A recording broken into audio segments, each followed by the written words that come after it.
Overseas now, the Taliban and its insurgent allies displaying once again their ability to kill and disrupt in shocking ways, taking the life of another Canadian soldier as well.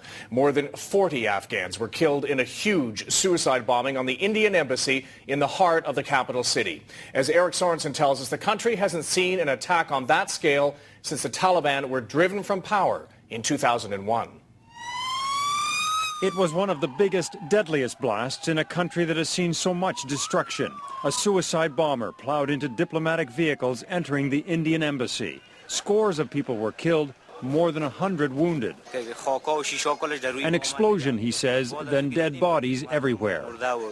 Afghan officials hinted that targeting India may mean Pakistani, not Taliban, involvement in the blast. The government of India strongly condemns this cowardly terrorist attack on its diplomatic mission in Afghanistan.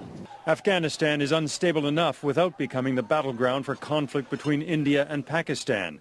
Violence in Afghanistan is already close to uncontrollable. Attempts on Hamid Karzai's life weeks ago, the recent Taliban prison break in Kandahar.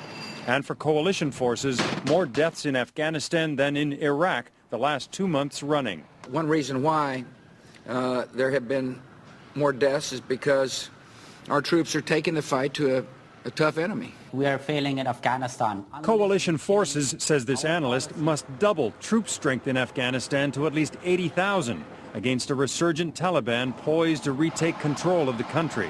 Unless we change our policies in Afghanistan, we will lose this war. And he adds, more must be done to win the hearts and minds of the Afghan people. That goal suffered a serious setback today.